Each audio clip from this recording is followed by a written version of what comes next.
All it takes is a moment. You accept me as your husband. To shape our destiny. Come here. A single moment. If you had not come, I should have been dead by now. To change our lives forever. One moment. A lifetime to wonder.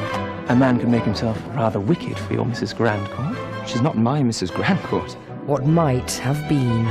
So Miss Lapidoth is your good cause now, and you have forsaken me. I have not forsaken you. George Eliot's extraordinary masterpiece, Daniel Deronda, starts Saturday at 8:55 on BBC One. Imagine stepping into the high life with the red carpet treatment all the way. This is paradise. It's everything you've ever dreamed of. We only take you to the most glamorous locations. If you get the questions right, it's a passport to the jet set. One of our players will be jetting off for a fabulous week of total luxury. But if you get them wrong, someone else is waiting to put it all away. The National Lottery Jet Set with the National Lottery Draws Live, Saturday at 7:30 on BBC One.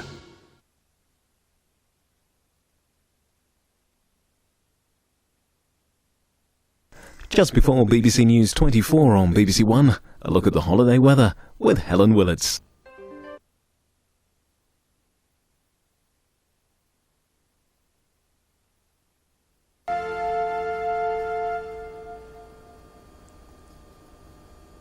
Hello there, and welcome to our regular weekly look at holiday weather.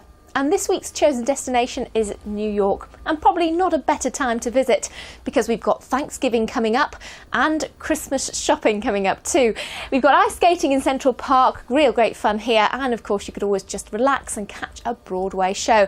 Take an extra jumper with you though if you're going and you want to go shopping on Fifth Avenue because temperatures are starting to drop as we go through the weekend. If you want to get outside New York, of course, in the nearby vicinity, you may catch the last of the fall in New England, and we have had some snow already in the Appalachian Mountains, and we've more to come this weekend. And let me show you the system that's going to bring that snow and rain for some. It's stretched right the way up the eastern seaboard of the US, and it's all tied in with another east coast storm. Rain for most, but as you can see around the Great Lakes, that will turn to snow quite readily, and across the Appalachian Mountains. That one pushes out the way, but only slowly. It's going to be the first half of the weekend before we start to see high pressure building and some dry weather, but more rain and snow to come during the second half of the weekend.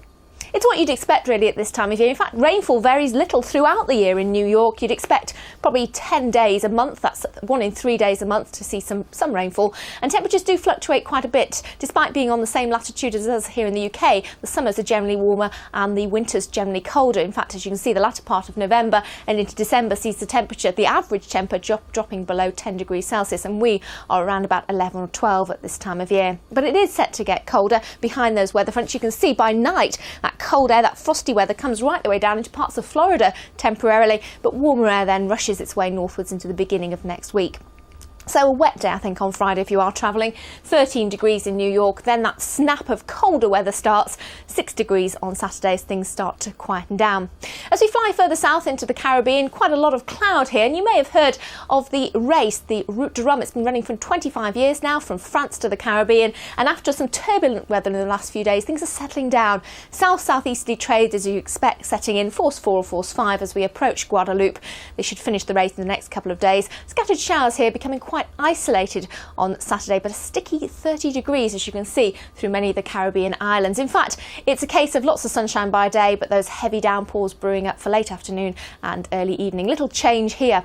As we head closer to home, we've had some rather stormy weather through parts of Italy, Sicily and the eastern Mediterranean during the course of Thursday. Well, here are the cluster of storms as you can see on our storm detection system, and they're all tied in with this particular area of low pressure that will usher that stormy weather further east into the Greek islands and Turkey as we head into the weekend, and yet more rain rushes in off the Atlantic to many parts of France and Iberia once again. But it's still fairly pleasant if you do catch the sunshine and you want to take a dip in the sea. Temperatures around Cyprus Islands, at least around Cyprus, I should say, 22 degrees. Down under for the cricket, things are hotting up. Some fine weather for the second test here. Temperatures up into the mid-30s by Saturday, but welcome, I think, some rain by Sunday, courtesy of this particular weather system here. Plenty of rain too we've had back home, particularly across eastern Scotland. That's led to severe flood warnings. Some drying weather, I think, through Friday. Sunshine and showers for many. Still wet and very windy up in the Northern Isles, and obviously it won't feel particularly pleasant here. Then it's sunshining showers again for Saturday, probably more organised showers, longer spells of rain moving their way eastwards into the beginning of Sunday. But by Sunday, I think the showers start to settle down, they start to quieten down. Drier weather for many, lighter winds, but that's really ahead of the next set of wet and windy weather, which will move its way up from the south during Sunday night and into Monday. And that's your holiday weather.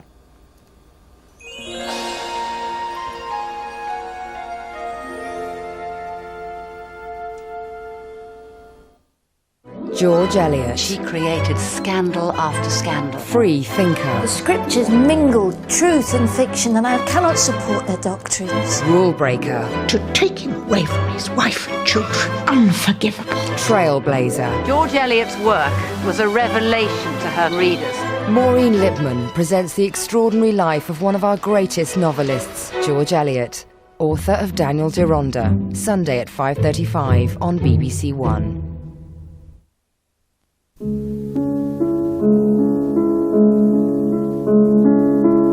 Every year, about 50 people are killed by lethal fumes due to faulty home heating appliances.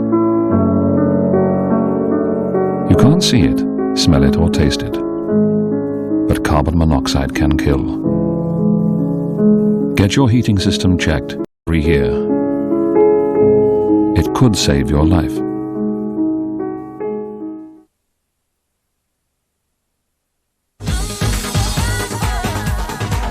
Have survived. As the prize gets closer, He's a great performer. the pressure's mounting. This place is really starting to get to me. And it's not just the singing that's getting hot. I smoked Malky last night. Fame Academy tomorrow at 8:30 on BBC One, whatever it takes. Preposterous. Millions of people in Britain believe homeopathy to be a powerful alternative medicine, yet the scientific community has repeatedly stated that homeopathy cannot work. I mean, it's preposterous. Horizon joins the debate and takes on an extraordinary challenge. Prove that it works and win $1 million. Homeopathy, the test. Tuesday at 9 on BBC Two.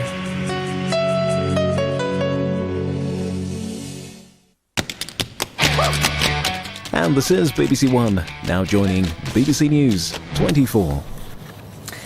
More oil from the sunken tanker Prestige has been washed ashore, contaminating new stretches of the Spanish coast. Communities there are battling to prevent the slick from spreading further, but are being hampered by heavy winds and strong currents which are pushing the oil towards the Galician coastline. Pulling together in the face of adversity. Tonight in this small fishing village, the whole community had turned out to help the rescue services. They're preparing the booms that will be slung out across the harbour in the hope of avoiding the worst. Because this morning, just down the coast, the worst arrived. Waves that should be crashing against the shore almost seem to be moving in slow motion. The weight of the thick, viscous oil holding the ocean in check. And this is what these volunteers are digging up with their buckets and spades from the beach. In fishing villages like this one, early efforts to hold back the incoming tide by haplessly floating out telegraph poles are noble, but you feel ultimately futile. The town's mayor told me of the sense of despair felt by the local people. I can't explain. I feel myself very, very bad, no? Very, very bad, because it's terrible, this for life, you know, for everybody, for animals and for person, because the ecological system, we form part of this ecological system. No? Just down the road from the town, the ecological damage was plain to see. But upsetting as these images are, nature in previous oil spills has shown itself to be remarkably resilient. Violent storms out at sea are said to have broken the massive oil slick up into 7 smaller ones. Who knows where they'll touch land? Who knows how much more oil will gurgle its way to the surface? Whatever, no one here or anywhere else along the coast is allowing themselves to think that the worst is over. Fishermen are used to waiting and watching on the weather, but there's now a new unpredictable element. The oil that lies a couple of miles out to sea. There is very little they can do but hope. John Sopel, BBC News, Cucabayon in northwest Spain. Police in the United States have uncovered a cross-country cocaine smuggling racket worth millions of dollars. 72 people have been arrested during Operation Whiteout, which involved investigations from the east coast of America to Mexico. Police confiscated 6 classic cars which were used as collateral during a cocaine deal. They also seized 1,300 kilos of cocaine and 1,000 pounds of marijuana. Coast Guards have issued a warning to all ships sailing close to Buenos Aires in Argentina after several icebergs were spotted just 200 kilometres from land, some of them 500 metres wide. It's very unusual to see ice blocks this big close to Buenos Aires, but experts are confident that the ice will melt in less than a week. The Princess Royal, the daughter of Queen Elizabeth II, has been fined £500 and ordered to pay a further £500 in compensation after she pleaded guilty to a charge under the Dangerous Dogs Act. One of her English Bull Terriers attacked 2 boys in Windsor Great Park in April. Princess Anne is the first member of the royal family to have a criminal record. The arrival of Mrs. Anne Elizabeth Alice Louise Lawrence to face a criminal charge. Thames Valley Police in overdrive. The defendant escorted into court with her husband Timothy Lawrence and her 2 children, Peter and Zara Phillips. As her family looked on, the princess was addressed by the clerk. "Ma'am, may I ask you to stand?" She did so, hands clasped behind her back. Then, "Do you wish to give an indication of guilty or not guilty?" "Guilty," replied the princess, who was then asked to sit down. The court then heard that the princess had been here in Windsor Great Park last Easter Monday, April the 1st. She and her husband had been taking their 3 English Bull Terriers out for a walk. It was at the end of the walk, as they were trying to put the animals in their vehicle, that the youngest dog, an animal called Dottie, rushed off towards a group of children on bicycles and attacked 2 of them. The dog which carried out the attack is one of those in this sequence, which was filmed at the castle the next day. It bit a 12-year-old on the collarbone and twice on the leg. A 7-year-old had bite marks on a forearm and leg. The princess's lawyer said the behaviour was most uncharacteristic. The animal should not be destroyed, he said. The court agreed. After an hour, the princess left, having been fined £500, and warned that if the dog attacks anyone else, it will have to be destroyed. That's not enough for the victim's family. They say justice has not been done. Nicholas Witchell, BBC News, Slough. A Roman Catholic archbishop who shocked the church by getting married last year has returned to his duties.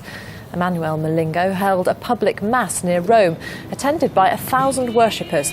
The former head of the Zambian church married a South Korean woman, but renounced her after being threatened with excommunication. He spent a year in seclusion before the Vatican gave him permission to return to the church. This is BBC News. I'm Martine Croxall.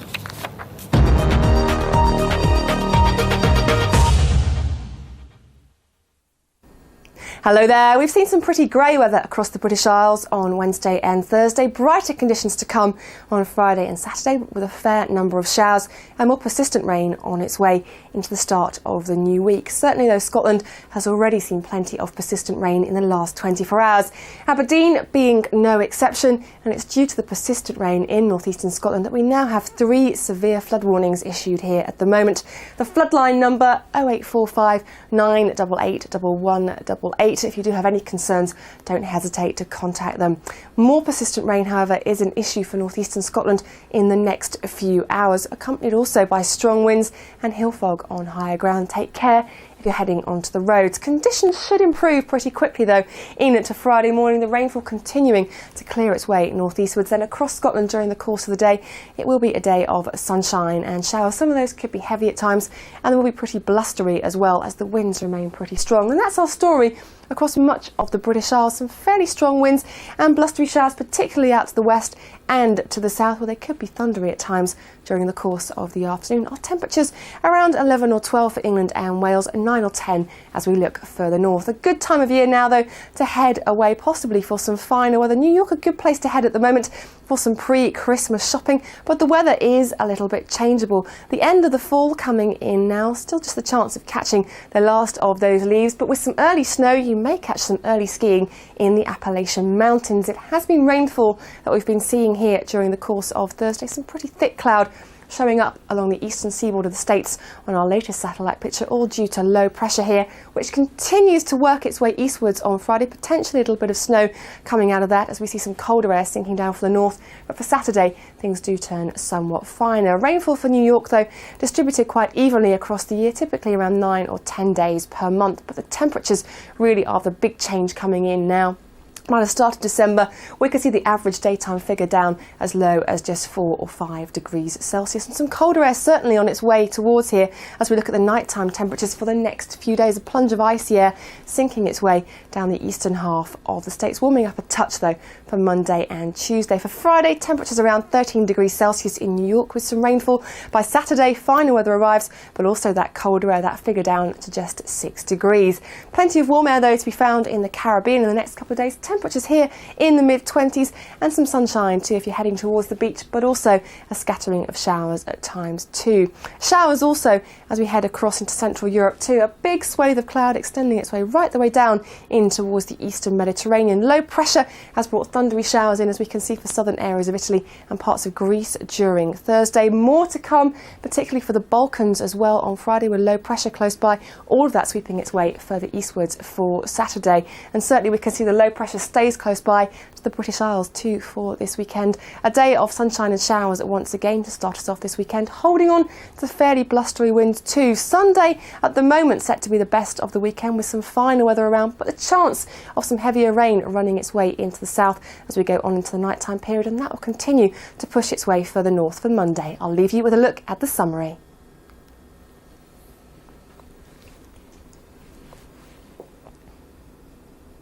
I'm Peter Jennings for ABC News in New York. On BBC News 24 in just a moment, the news that Americans get about the world. World News Tonight, next. This week in Talking Movies, Pierce Brosnan, not as 007, but as a father fighting for the custody of his children in Evelyn. And a picture with Oscar buzz, Far From Heaven, starring Julianne Moore. The change from a scurrying animal like a shrew to a fluttering bat is surely the most magical in the whole history of the mammals. An epic tale of survival continues with insect hunters. He may lack teeth, but I'm going to treat him with caution. The Life of Mammals, Wednesday at 9 on BBC One.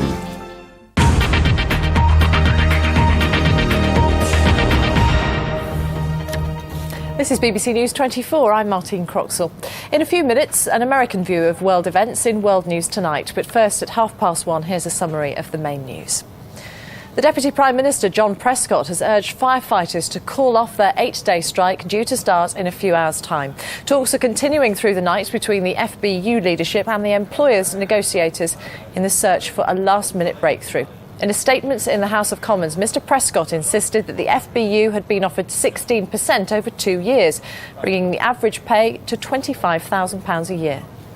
We cannot and will not accept rises for firefighters which are unfair to others. So I say to the Fire Brigades Union, call off the strike, stay at the negotiating table, work out a deal which is fair to the firefighters and fair to all. Mr Deputy Speaker, I promise to keep the House informed. My message again to the Fire Brigade Union is talk, don't walk. Yeah. The British National Party has won a council by-election in Blackburn in Lancashire. The party's candidate, Robin Evans, who's a builder, won the Mill Hill seat with a majority of just 16 votes. There were demonstrations outside the old town hall where the count took place. It's the first BNP seat in Blackburn. The party already holds 3 in nearby Burnley. Officials in the US say they're holding a senior al-Qaeda leader. Abdul Rashim al-Nashiri was captured in Kuwait several weeks ago and is believed to be a key planner of the attack on the warship USS Cole in Yemen in 2000. He's also thought to have been behind the bombings of the US embassies in East Africa 2 years earlier. The authorities in Indonesia say they've detained a man believed to have masterminded last month's bomb attacks in Bali, which left more than 190 people dead. The suspect is a 35-year-old Indonesian man called Imam Samudra. Western intelligence agencies believe he may also be a senior figure in the militant organisation Jemaah Islamiyah, which has ties to al-Qaeda.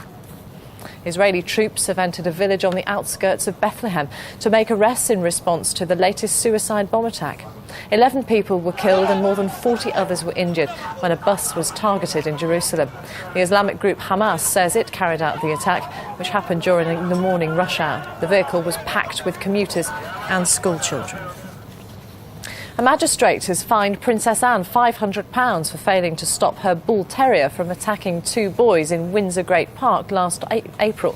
The princess pleaded guilty to the charge at Slough Magistrates Court. She must now keep her dog on a lead at all times and attend training classes.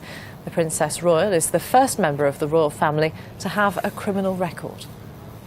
Time for all the day's sports news now with Francis Collins. Hello again. The chairman of the 72 members of the Football League in England have followed the lead of the top clubs in Europe, the so-called G14, by voting in favour of introducing a salary cap to ease their financial plight. They met yesterday to discuss ways of dealing with the game's financial crisis, which threatens to put several English clubs out of business. Even on the dreariest of days, football clubs can rely on the loyalty of their supporters. Despite the knowledge their hard-earned money often goes straight into the pockets of the players. But the chairman of many teams now say enough is enough and aim to inject some reality into these financially troubled times.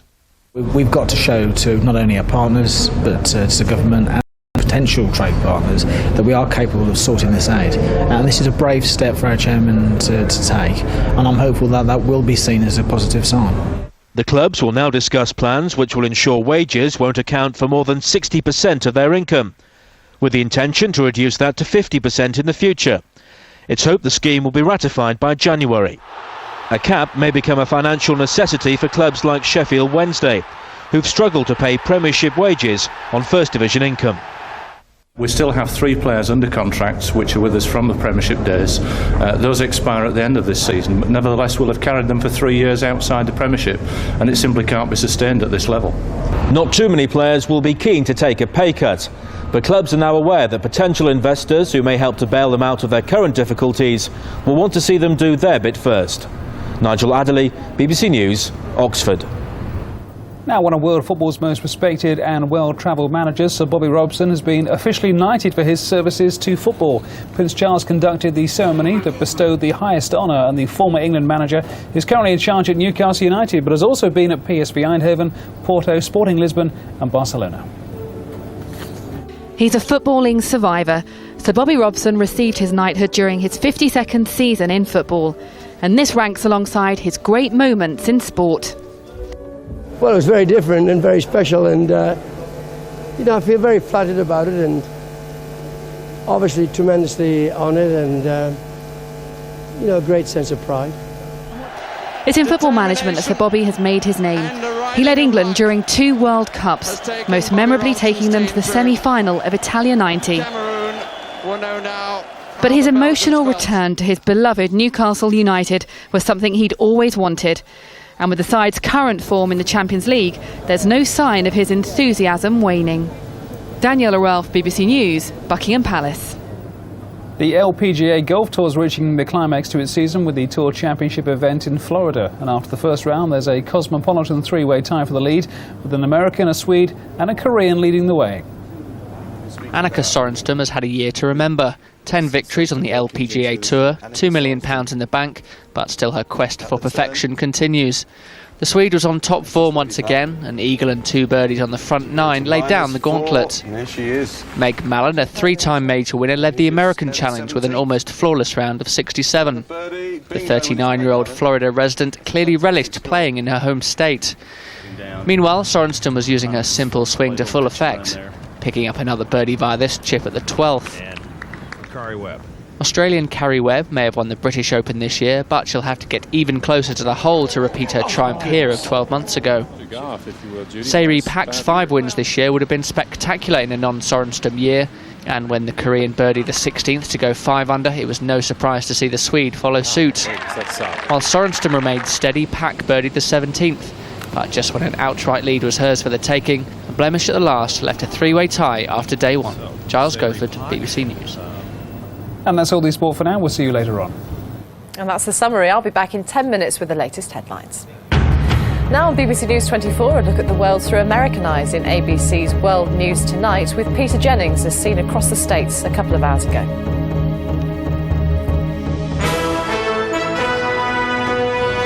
On World News Tonight, a major arrest in the war on terrorism. The accused mastermind of a spectacular attack is now in American hands. Suicide attack in the Holy Land, blowing up a bus filled with children. Sick at sea, the cruise ship bug that sickened hundreds of people and turned vacations into nightmares. A different diet, the revolutionary new guide to eating well that turns the food pyramid upside down. We'll take a closer look. And the electronic eye, letting the blind see again, with technology on the cutting edge. From ABC News World Headquarters in New York, this is World News Tonight with Peter Jennings.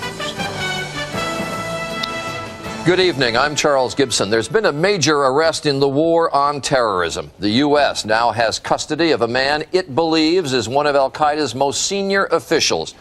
Abdul Rahim al-Nashiri is accused of plotting the attack on the USS Cole, among other terrorist plots, and of being at Osama bin Laden's side for 20 years. The big question is what, if anything, this prisoner will reveal about bin Laden's inner circle. Our national security correspondent, John McWethy, is tonight at the Pentagon. John? Good evening, Charlie. ABC News has learned that Abdul Rahim al-Nashiri was captured about 2 weeks ago in an airport on his way to Malaysia. U.S. officials say that as they have taken out other top leaders in al-Qaeda, this man has risen steadily to the top. They believe that he is in charge of terrorist cells in the Persian Gulf, some in Asia, and that he was in the midst of planning several operations. Al-Nashiri's resume includes involvement in major attacks against the U.S., Yemen, October 2000. Al-Nashiri is believed to have organized and financed the attack on the USS Cole that killed 17 American sailors. He slipped out of Yemen 4 days before his suicide bombers hit the Cole, giving them final instructions by phone. Nairobi, Kenya, 1998, the bombing of the American embassy that killed 231. Al-Nashiri is believed to have recruited and then helped train his own cousin as one of the suicide bombers. Morocco earlier this year. He was the alleged organizer and financier of plots to kill tourists and blow up ships coming through the Strait of Gibraltar. This is a person who's totally dedicated to destroying people from the West, to destroying Americans and American interests. This is what he does for a living and does with great dedication and, unfortunately, with great zeal. Al-Nashiri is now being questioned, and sources tell ABC News he has already provided what officials hope is important new information about future terrorist plots, people he recruited, and cells he created. Like bin Laden himself, Al-Nashiri was born in Saudi Arabia, but his ancestral homeland is Yemen. He fought with bin Laden against the Soviets in Afghanistan 20 years ago and was reportedly with bin Laden last year in Afghanistan when the U.S. began its campaign against the Taliban and al-Qaeda. U.S. officials are not saying where al-Nashiri is being held, but they will say it is not in the United States.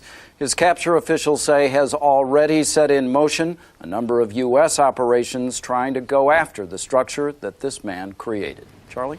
John, I know that you have known about al-Nashiri's arrest for several days, but a decision was made not to report it. How come? The corporation, ABC News, was asked by high-ranking government officials not to reveal the name in the hopes that the government could pull some of the strings that on the information that this man had revealed to them, trying to get ahead of the curve on the terrorist cells. ABC News made a corporate decision to not reveal his name for several days. All right, thanks. John McWethy at the Pentagon. The FBI, meanwhile, is warning law enforcement officials around this country that terrorists could be plotting what it calls maritime attacks. Many suspicious individuals have been seen seemingly conducting surveillance of port facilities, cruise ship docks, naval bases, bridges, dams, and power facilities. The FBI warned of threats from boats packed with explosives and what it called combat swimmers who could plant bombs. To Kuwait now, where 2 U.S. soldiers were shot today as they were traveling between military bases near Kuwait City. There have been a number of attacks on U.S. forces in Kuwait in recent months. Here's ABC's Martha Raddatz. 10,000 U.S. troops are now in Kuwait taking part in exercises dubbed Operation Desert Spring, part of the continuing U.S. buildup for a possible confrontation with Iraq. The 2 soldiers who were wounded today were driving a civilian vehicle south of Kuwait City. The Kuwaitis say the soldiers were pulled over by a Kuwaiti policeman who then opened fire on the Americans. In early October, 1 U.S. Marine was killed by attackers who may have had links to the al-Qaeda network. Kuwait is considered a friend of the U.S., but resentment towards U.S. policies has been running high in the region, particularly U.S. support for Israel. It is getting more and more difficult for Americans to do business in this region, and that situation is very unlikely to change in the near future. Today's attack came only hours after a worldwide caution warned Americans everywhere to remain vigilant. Martha Raddatz, ABC News, Washington. At the NATO summit in Prague today, 7 Eastern European countries were invited to join the half-century-old alliance. It represents the biggest expansion in NATO history. But the main focus there today was on Iraq. NATO leaders lined up behind President Bush in demanding that Saddam Hussein fully comply with the United Nations. But they did not make an explicit statement of support for going to war. ABC's Terry Moran in Prague sat down today with Defense Secretary Donald Rumsfeld to talk about Iraq. Iraq has said it has no weapons of mass destruction. December 8th is the date that it has to declare fully. Is the United States prepared to prove on its own that Iraq has these weapons, or is that a job exclusively for the weapons inspectors and the Security Council? Inspectors trying to inspect a country that is not ready to disarm can't be successful. The only way you would have inspectors are to inspect something, not to force anything. So if Iraq denies that it has any weapons of mass destruction... It's doing that every day. And if it files that declaration on December 8th, that's it for the inspectors? There's no way that they could work? I don't know how. I mean, inspectors... if a country's determined to fool the inspectors, they can do that. Meanwhile, the Pentagon says today that U.S. and British warplanes dropped bombs on Iraqi radar sites south of Baghdad. The U.S. says this was in response to Iraqi fire from the ground, and this has happened almost daily now for the last 8 days. There was a devastating suicide bombing attack today in Israel. A Palestinian man blew himself up on a bus in Jerusalem. 11 people died, 4 of them children on their way to school. More than 40 others were wounded, and ABC's John Yang is in Jerusalem tonight. Book bags and school books littered the interior of the shattered bus and the street outside. Witnesses said the bomber detonated his explosive belt in the center of the bus for maximum effect. It's black. It's red from the blood. Screaming people. Children running around, doesn't know what to do. This is hell, yeah. 13-year-old Hodaya Asraf was not even supposed to be on the bus. She was late, says her uncle, so she took that bus. Her father was hysterical, hoping she was not on it. This afternoon, her father had to bury her. This was the first attack in Jerusalem in 3 months. It came at the height of morning rush hour. Workers on their daily commute. Children on their way to school. The militant Islamic group Hamas issued a statement saying it carried out the attack in retaliation for Israel's killing of a top official in Gaza 4 months ago and the continuing occupation of the West Bank. They identified the bomber as 23-year-old Nail Abu Hilal from Bethlehem. At his home today, his father said he is proud of him. God chose him, he says, to be a martyr. It was the 85th suicide attack in Israel in the last 2 years. Tonight, 15-year-old Meir Kimchi is recovering from a minor leg injury he suffered in the blast. He had just boarded the bus when the bomb went off and escaped through a window. He says he will be back on the bus. How else, he asks, will I get to school? John Yang, ABC News, Jerusalem. A couple of other items in the overseas briefing tonight. An American missionary was murdered today in southern Lebanon. Police say she was shot 3 times as she arrived at the Christian center and clinic where she worked. The church that runs the center had received several threats from Muslim groups demanding that it close down. And in Nigeria, a demonstration by Muslims upset that that country is hosting the Miss World contest turned violent in the northern city of Kaduna. The Red Cross said more than 50 people died and 200 others were injured. Muslim groups say the contest is an offense against Islam. When we come back, more of the day's other news and the debilitating virus that ended vacations at sea for hundreds of people. Was the cruise ship or the cruise line to blame? The new study that turns the food pyramid on its head. We'll take a closer look. The public has been told for many years that fats are bad and carbohydrates are good. In fact, we've known for 30 or 40 years that that's not really true. And bionic vision for the blind, giving them the miracle of sight. Medicine on the cutting edge.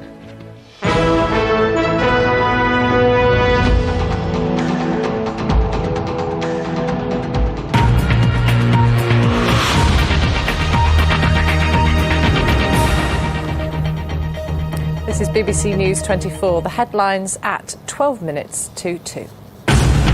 Talks are continuing to try to avert an 8-day strike by firefighters. The Fire Brigades Union says it's insulted by a 4% pay offer. The employers insist it's 16% linked to modernisation. The United States government says it's captured a key Al-Qaeda figure suspected of masterminding an attack on a US warship. Well, we'll have a full bulletin of international news at 2 o'clock, but now we return to World News Tonight.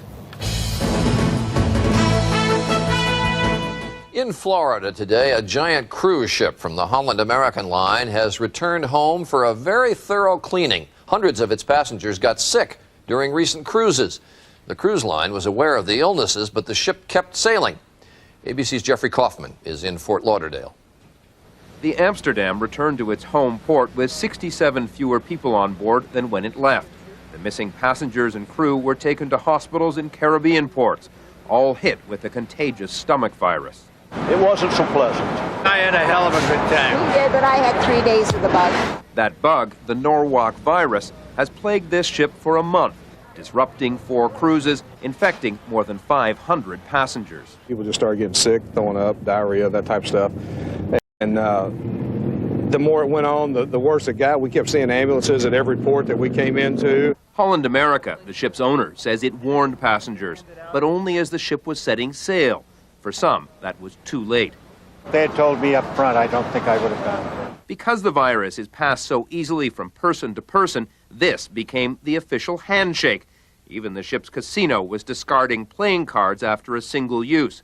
The company has now agreed to cancel the ship's next voyage, hoping to stop the virus before it can spread again. It will spend 10 days here at the port. We'll bring a crew on to help scrub it down from top to bottom. This virus is no stranger aboard these ships. According to the Centers for Disease Control, there have been at least 11 outbreaks of the Norwalk virus on cruise ships this year.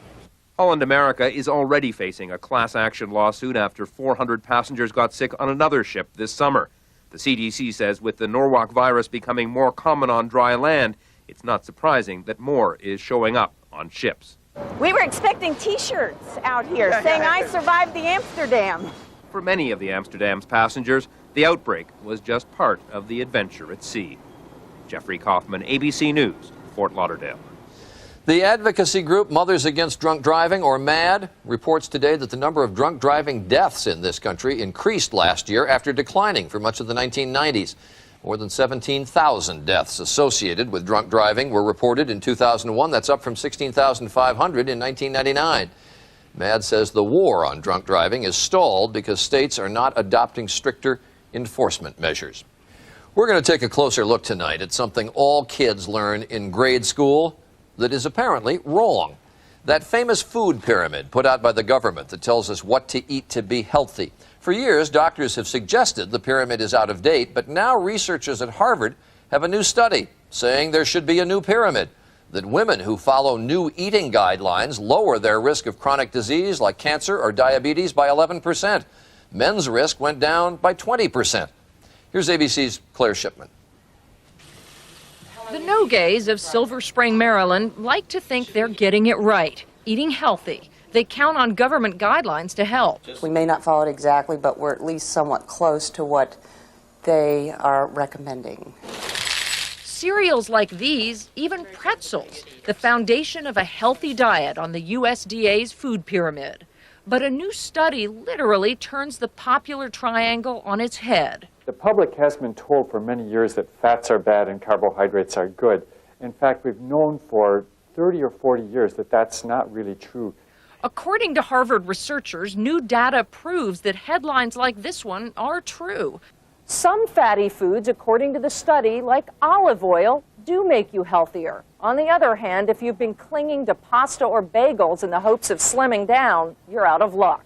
For decades, it was simpler, just the 4 basic food groups. 10 years ago, the USDA designed the pyramid, hoping to stimulate a healthy diet.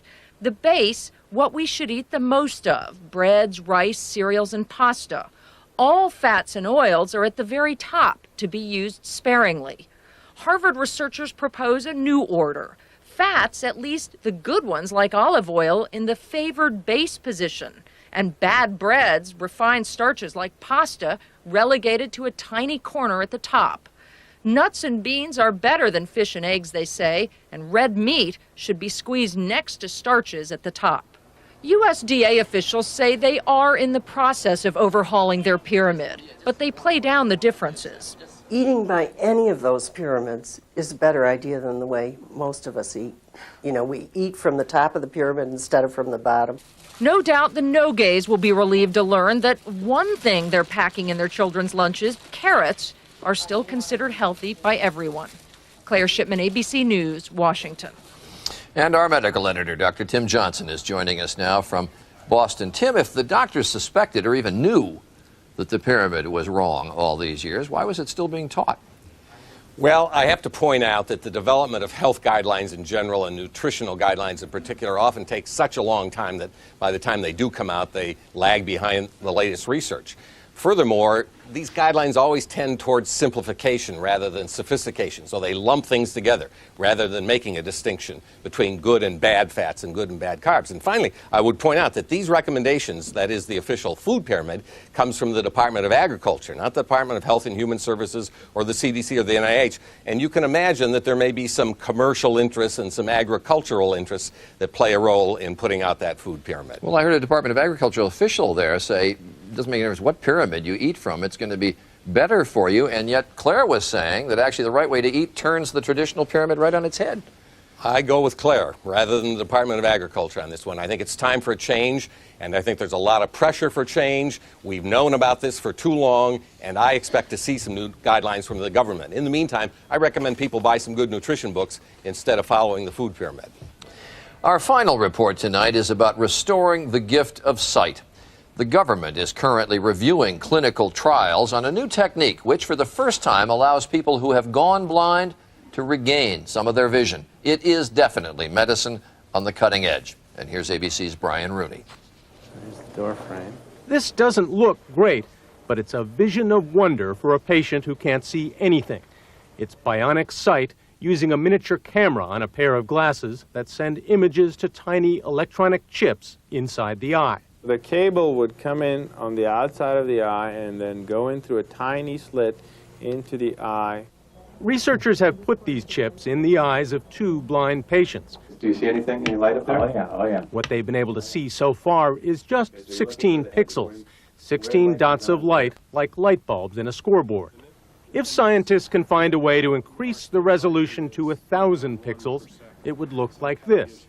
A face becomes recognizable. That's a usable image for somebody who hasn't been able to see anything. Oh boy, is it ever. It's roughly the quality of a poor television picture with a 1-second delay. You're on my left. We took an experimental walk with one of the device's creators, Dr. Eugene Dewan. Is there something on the wall behind you, some picture or writing or? There's writing, yes. M-A-R-Y,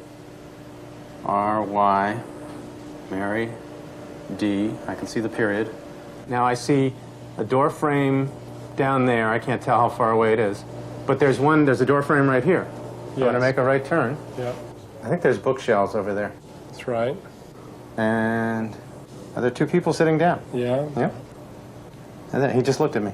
This artificial vision is designed for people who had sight and lost it to deterioration of the retina.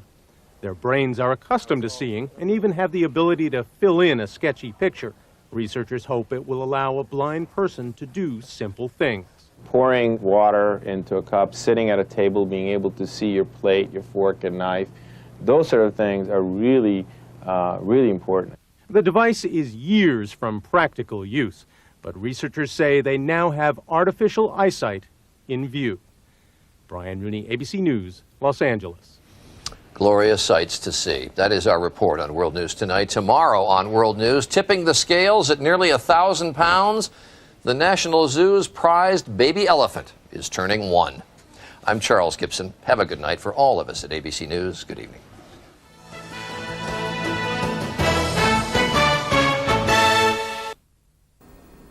Hello there. After a couple of grey days for many of us on Wednesday and Thursday, Friday and Saturday brings us something slightly brighter, but also plenty of showers. And by the start of next week, the more persistent rain is set to head its way back towards us once again. Now, across northern Scotland, we've seen plenty of persistent rain already in the last 24 hours, particularly towards the northeast. Now there are 3 severe flood warnings in force here. The floodline number behind me, 0845 988 1188. There is more persistent rain to come here too in the next few hours. If you're heading onto the roads, unpleasant conditions as that rainfall is also accompanied by hill fog on the higher routes and some strong to gale force winds at times as well. Generally on into Friday morning, the picture across Scotland does brighten up, the heavier rainfall pushing its way up towards the Orkneys and Shetland. A day of sunshine and showers then set to come in here, and a similar story for the rest of us too. The bulk of our showers always sitting to the south and west, but I don't think you can rule out the chance of catching one almost anywhere. A blustery day too, top temperatures typically around 11 or 12 in the south. Weeknights on BBC News 24 at 6:30, our sports team round up the day's action in Sports Day. 8:30 finds Niels Blythe analysing the day's business stories in Business Today. And at 10:30, Tim Sebastian examines the stories behind the headlines with high-profile guests in Hard Talk. Weeknights on BBC News 24. For your daily update of financial news, Business Today brings you the stories behind the headlines. A clearer picture of the market's ups and downs, insight into what shaped events and how they'll affect you. Business Today with me, Niels Blythe. Weeknights at 8:30 on BBC News 24.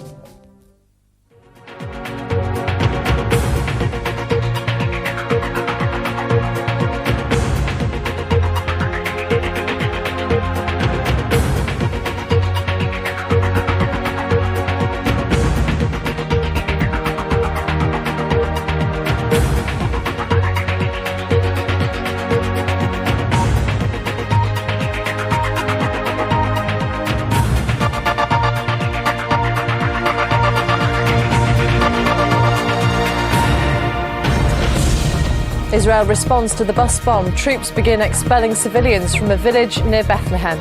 The Miss World contest in Nigeria provokes violence in which at least 12 are killed. NATO expands to the east as 7 former communist countries are invited to join. And last-minute talks resume to try to avert a week-long national fire strike in Britain.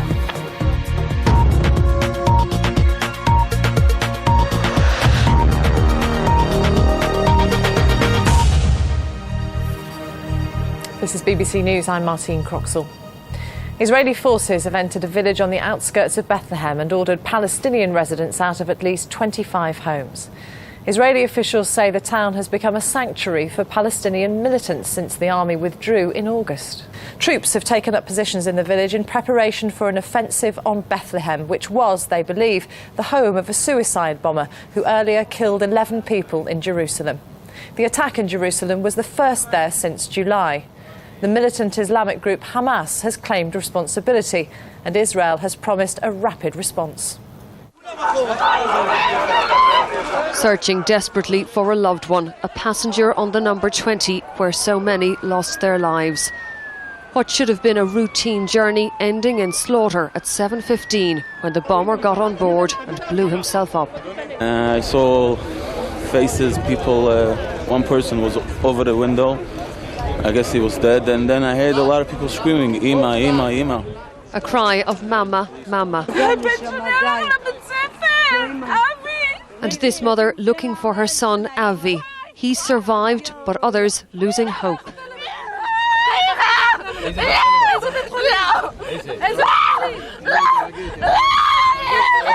Afraid to see who might be lying wrapped in death on the ground.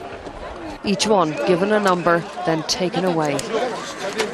The target here today was ordinary people, workers going to their jobs, students going to school. The attack timed to cause the maximum possible loss of life. In recent weeks, the Israeli authorities have been making arrests, seizing explosives, stopping some bombers on their way. But today's devastation is proof that in spite of all of that, the militants can still strike. They say this is revenge for Palestinians killed by Israel, dead fighters and dead children. 15-year-old Maor wasn't told how many died around him. I was at the back, he told me. There were people covered in blood. I was lucky to get out. Children younger than him taken from the world today, victims of suicide bombing number 85. Orla Guerin, BBC News, Jerusalem. Yehuda Lankri is Israeli ambassador to the United Nations. He says the evictions will assure Israel's national security. Everyone believes in Israel, and I hope outside in Israel, including in the international community and the UN arena, that Israel has a right for its self-defense. So what we are trying to do is to secure the reality where Israel is now confronting 2 years of Palestinian terrorism and violence, 2 years where the Palestinian leadership decided to depart from the peace process and the spirit of negotiations. But security surely is the last thing that you're going to achieve by these evictions, because it hasn't worked in the past and it's just going to spur Hamas onto more suicide bombings, they say.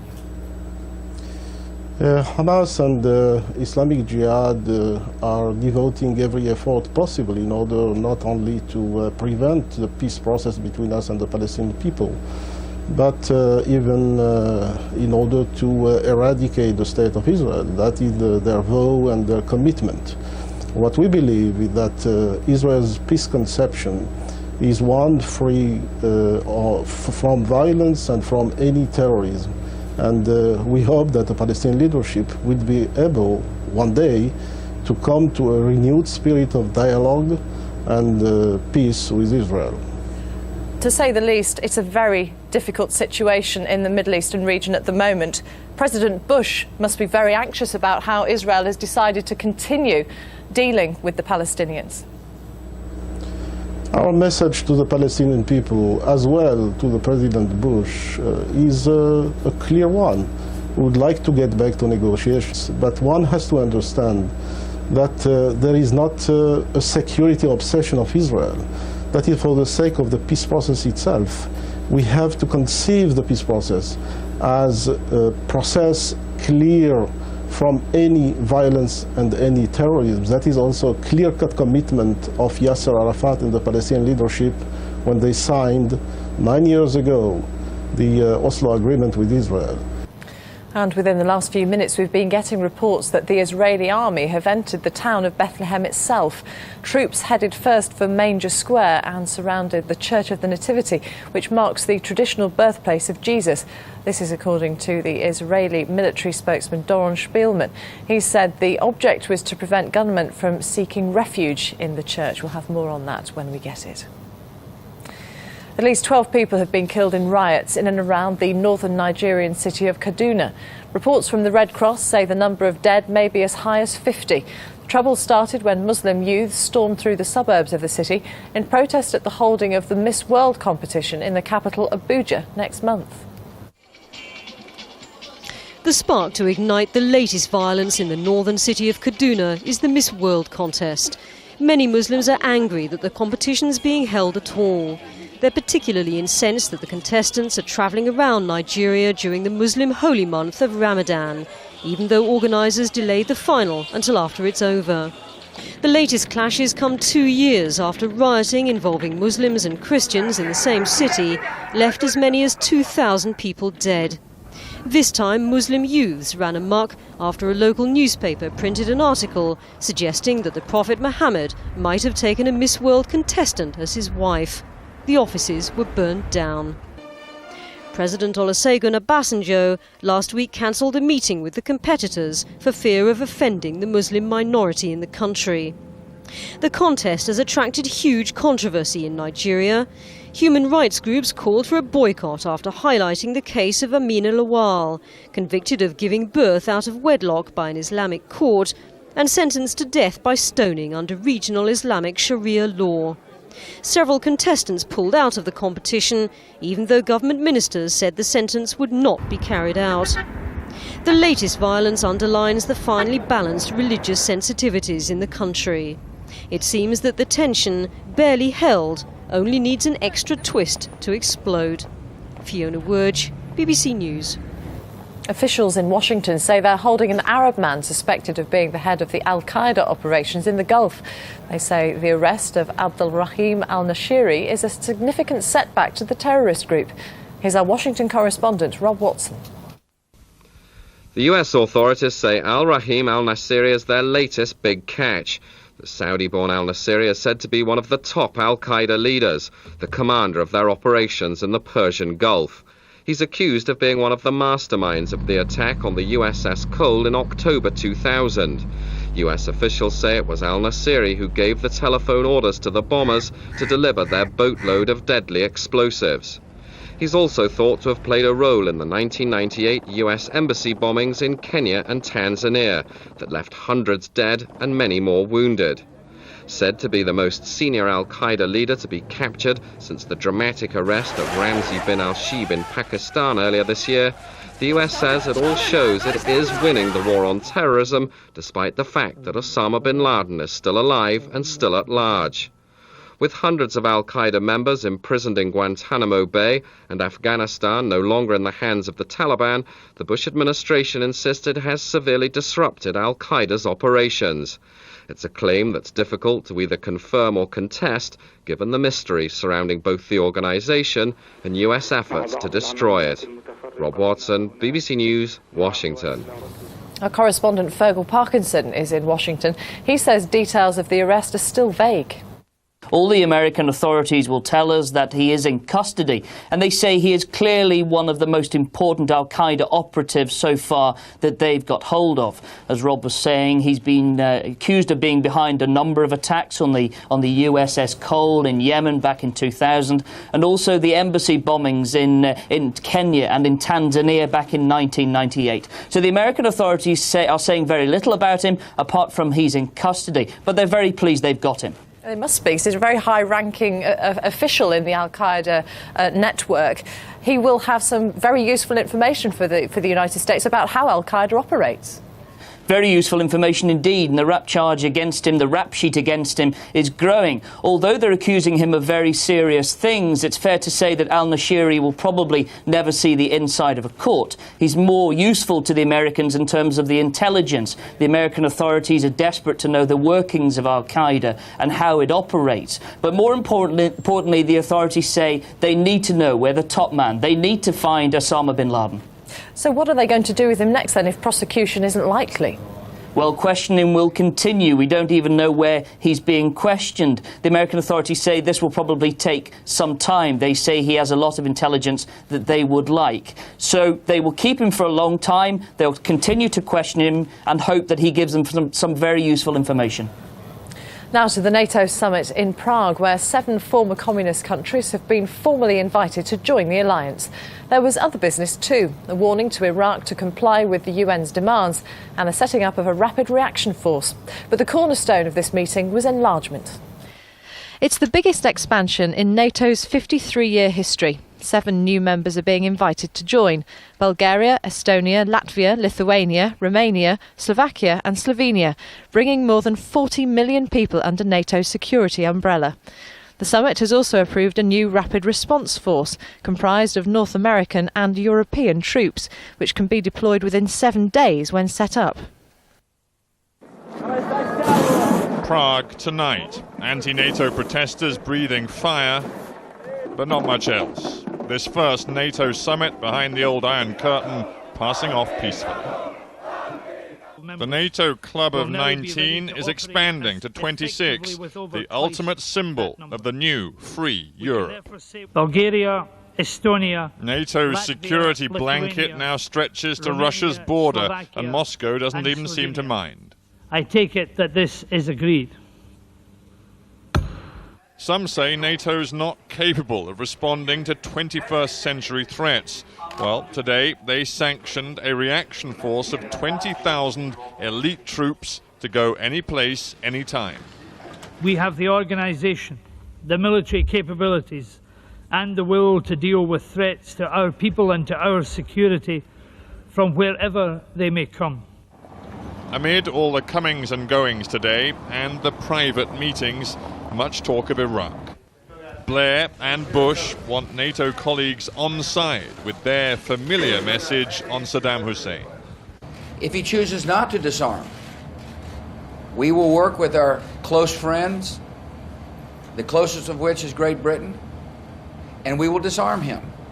So, NATO playing happy families, but Iraq will not be a NATO war. Tonight, a lingering question at this summit: does NATO still matter? Yes, it is getting bigger, and yes, it may soon have its own elite rapid reaction force. But in a world of increasingly complicated and unpredictable threats, NATO's role has yet to be defined. Stephen Saka, BBC News, Prague. North Korea has accused the United States of wantonly violating an international agreement by cutting off supplies of fuel oil to Pyongyang. North Korea also blames Washington for the collapse of the 1994 nuclear weapons agreement. The agreed framework required Pyongyang to halt production of all nuclear weapons. In return, the US and its allies would supply 2 light water reactors for power generation and 500,000 tons of fuel aid. But North Korea recently admitted it had continued to operate a uranium-based nuclear program, and the US aid was halted as punishment. The Philippines has stepped up its fight against terrorism by signing a 5-year military logistics deal with the US. The two countries have agreed to take part in combined exercises and training operations and exchange humanitarian assistance, disaster relief and rescue operations. However, the US will not be allowed to set up military bases or transfer weapons within the Philippines. Indonesian police have arrested the man they say planned the Bali nightclub bombing, which last month, in which nearly 200 people died. Imam Sumudra was detained at a port while trying to leave the island of Java. This was an impressive breakthrough for Indonesia's much-maligned police force. Less than 6 weeks after the bomb blasts in Bali, they believe they've now caught the man who masterminded them. Imam Samudra telah ditangkap. Imam Samudra has been arrested at a port in Banten region, inside a bus at around 5:30 in the afternoon. We've been chasing him from the bomb site in Bali to the island of Java, and we finally tracked him down in Banten. Earlier, the police had issued sketches of Imam Samudra and his accomplices, but they feared they might still get away through Indonesia's poorly guarded borders to another country. In the end, though, they caught him just a few kilometres from his hometown here in West Java. Though the authorities believe he was probably hiding elsewhere. His family say they haven't seen him in years. They don't believe he was behind the Bali bombings. But it was this man, Amrozi, detained 2 weeks ago, who described Samudra's leadership of the operation. With their main suspect now in custody, the police hope they can establish how the bombings were carried out and which organisations were involved. They want to know whether this carnage was just the work of local militants or whether Al-Qaeda and its regional ally Jemaah Islamiyah had a hand in it. Jonathan Head, BBC News, Jakarta. This is BBC News, a reminder of the headlines. Israel's responded to the bus bomb. Troops have begun expelling civilians from a village near Bethlehem and have entered the town itself. The Miss World contest in Nigeria has provoked violence in which at least 12 have been killed. And coming up later in the programme, guilty. Britain's Princess Anne becomes the first royal with a criminal record after her dog attacked 2 children. Britain's firefighters will begin an 8-day strike in a few hours' time unless there's a breakthrough in their pay talks. Negotiations are continuing into the night. The union has described a 4% pay offer as insulting. The employers say the union has been peddling propaganda because the offer is 16%, albeit with strings attached. The government is preparing for the worst, with thousands of soldiers on standby in a bid to protect the public. Are you going to meet Mr. Gilchrist? Possibly. 8 o'clock this evening, and the employers set off again to meet the firefighters' leader at a secret location. They're angry that what they see as the best deal they can offer has so far been rejected. They've even produced the document handed to the firefighters as evidence they've misinterpreted the deal. They cannot claim 4%. They cannot claim we have never said 16%. It is there in black and white. But for the firefighters' leader, the sticking point is that the amount of money available up front without any strings hasn't changed. It was our serious hope that we could avoid tomorrow's strike, but faced with a 4% offer, then in fact I think that may be unavoidable. So what exactly is on offer? The deal promises 4% now without strings. Another 12% would depend on modernisation. In a year's time, that could bring a firefighter's salary to £25,000. But even before the union cried foul, the Chancellor was making it clear at Cabinet that he wouldn't provide the extra cash the employers needed for this offer. That was reinforced by the Deputy Prime Minister tonight. We have to be fair to all, fair to nurses, fair to teachers, fair to the ambulance workers and fair to the police. We cannot and will not accept rises for firefighters which are unfair to others.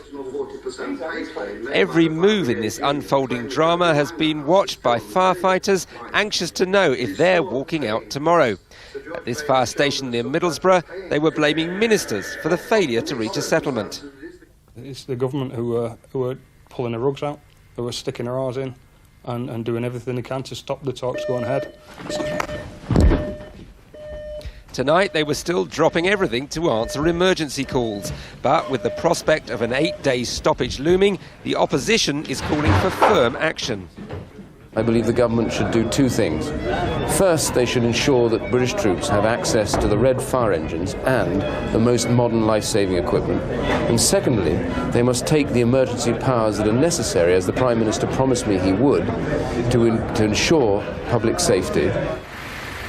At the hotel where they've based themselves, union officials wait for their leader to report back. But there's little time left for a breakthrough. Rory Catlin-Jones, BBC News, Central London. In Canada, 4 doctors have been charged in connection with the worst public health disaster in the country's history. Around 1,200 people were infected with HIV and thousands of others contracted hepatitis C after being given blood allegedly donated by US prisoners. The Red Cross and a US pharmaceutical company also face charges. More oil from the sunken tanker Prestige has been washed ashore, contaminating new stretches of the Spanish coast. Communities there are battling to prevent the slick from spreading further, but are being hampered by heavy winds and strong currents which are pushing the oil towards the Galician coastline. Pulling together in the face of adversity. Tonight in this small fishing village, the whole community had turned out to help the rescue services. They're preparing the booms that will be slung out across the harbour in the hope of avoiding the worst. Because this morning, just down the coast, the worst arrived. Waves that should be crashing against the shore almost seem to be moving in slow motion. The weight of the thick, viscous oil holding the ocean in check. And this is what these volunteers are digging up with their buckets and spades from the beach.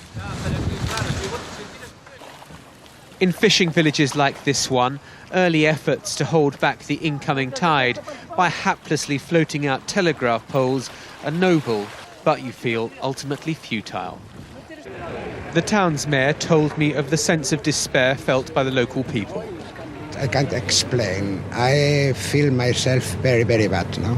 Very, very bad, because it's terrible, this for life, for everybody, for animals and for persons, because the ecologist system, we form part of this ecologist system. Just down the road from the town, the ecological damage was plain to see. But upsetting as these images are, nature in previous oil spills has shown itself to be remarkably resilient. Violent storms out at sea are said to have broken the massive oil slick up into 7 smaller ones. Who knows where they'll touch land? Who knows how much more oil will gurgle its way to the surface? Whatever, no one here or anywhere else along the coast is allowing themselves to think that the worst is over. Fishermen are used to waiting and watching on the weather, but there's now a new unpredictable element. the oil that lies a couple of miles out to sea. There is very little they can do but hope. John Sopel, BBC News, Cucabayon in northwest Spain. Police in the United States have uncovered a cross-country cocaine smuggling racket worth millions of dollars. 72 people have been arrested during Operation Whiteout, which involved investigations from the east coast of America to Mexico. Police confiscated 6 classic cars, which were used as collateral during a cocaine deal. They also seized 1,300 kilos of cocaine and 1,000 pounds of marijuana. Coast Guards have issued a warning to all ships sailing close to Buenos Aires in Argentina after several icebergs are spotted just 200 kilometres from land, some of them 500 metres wide. It's very unusual to see ice blocks this big close to Buenos Aires, but experts are confident the ice will melt in less than a week. The Princess Royal, daughter of Queen Elizabeth II, has been fined £500 in order to pay a further £500 in compensation after she pleaded guilty to a charge under the Dangerous Dogs Act. One of her English bull terriers attacked 2 boys in Windsor Great Park in April. Princess Anne is the first member of the royal family to have a criminal record. The arrival of Mrs. Anne Elizabeth Alice Louise Lawrence to face a criminal charge. Thames Valley Police in overdrive. The defendant escorted into court with her husband Timothy Lawrence and her 2 children, Peter and Zara Phillips. As her family looked on, the princess was addressed by the clerk. "Ma'am, may I ask you to stand?" She did so, hands clasped behind her back. Then, "Do you wish to give an indication of guilty or not guilty?" "Guilty," replied the princess, who was then asked to sit down. The court then heard that the princess had been here in Windsor Great Park last Easter Monday, April the 1st. She and her husband had been taking their 3 English bull terriers out for a walk. It was at the end of the walk, as they were trying to put the animals in their vehicle, that the youngest dog, an animal called Dottie, rushed off towards a group of children on bicycles and attacked 2 of them. The dog which carried out the attack is one of those in this sequence, which was filmed at the castle the next day. It bit a 12-year-old on the collarbone and twice on the leg. A 7-year-old had bite marks on a forearm and leg.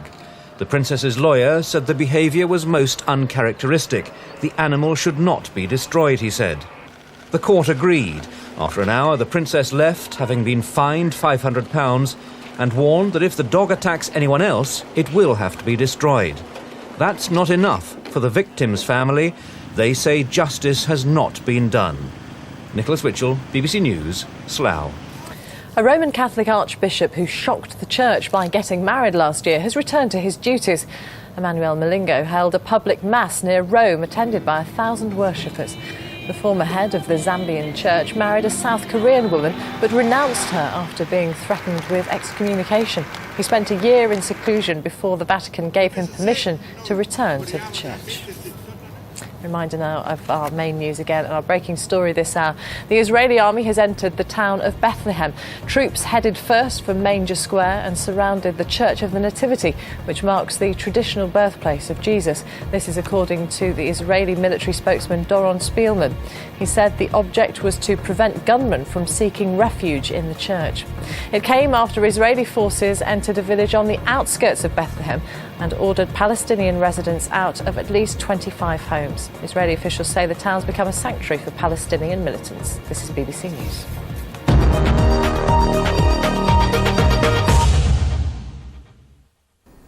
Hello there. We've seen some pretty grey weather across the British Isles on Wednesday and Thursday. Brighter conditions to come on Friday and Saturday with a fair number of showers and more persistent rain on its way into the start of the new week. Certainly though, Scotland has already seen plenty of persistent rain in the last 24 hours.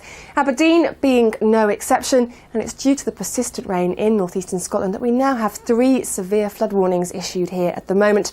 The floodline number 0845 988 1188. If you do have any concerns, don't hesitate to contact them.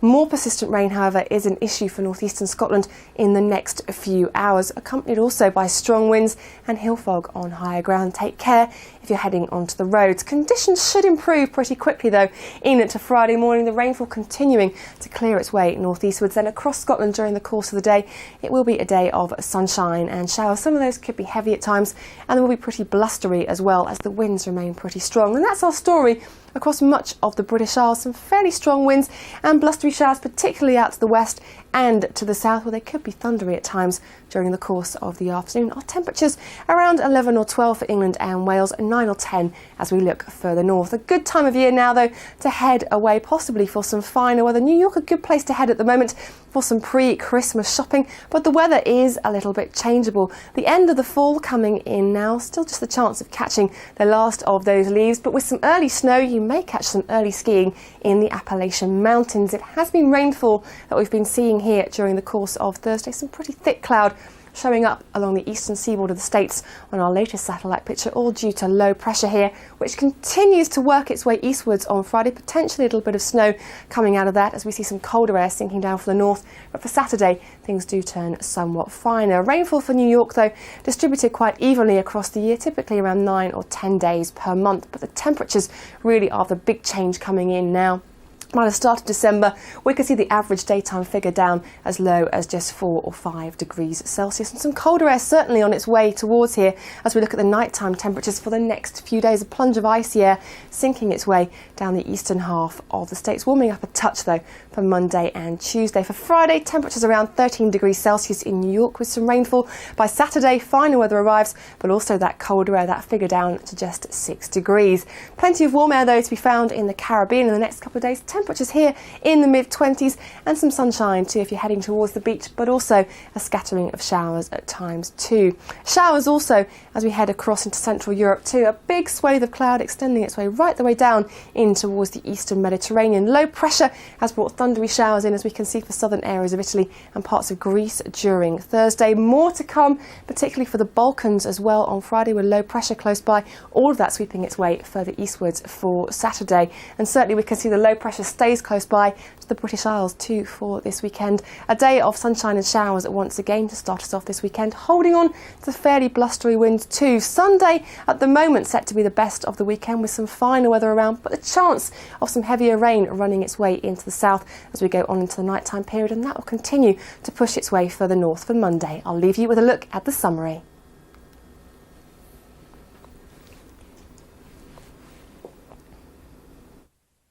The change from a scurrying animal like a shrew to a fluttering bat is surely the most magical in the whole history of the mammals. An epic tale of survival continues with insect hunters. He may lack teeth, but I'm going to treat him with caution. The Life of Mammals, Wednesday at 9 on BBC One.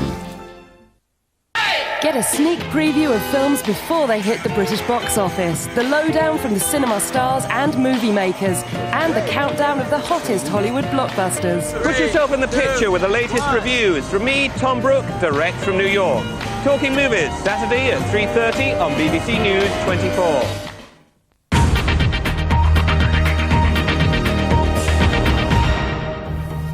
Good morning, this is BBC News 24. I'm Martine Croxall. In a few minutes, World Business Report, but first at 2:30, a summary of the main news. The Deputy Prime Minister, John Prescott, has urged firefighters to call off their 8-day strike due to start in a few hours' time. Talks are continuing throughout the night between the FBU leadership and the employers' negotiators in the search for a last-minute breakthrough. In a statement in the House of Commons, Mr Prescott insisted that the FBU had been offered 16% over 2 years, bringing the average pay to £25,000 a year. We cannot and will not accept rises for firefighters which are unfair to others. So I say to the Fire Brigades Union, call off the strike, stay at the negotiating table, work out a deal which is fair to the firefighters and fair to all. Mr Deputy Speaker, I promise to keep the House informed. My message again to the Fire Brigade Union is talk, don't walk. Israeli troops have entered the West Bank town of Bethlehem in the last hour. Troops headed first for Manger Square and surrounded the Church of the Nativity. It follows yesterday's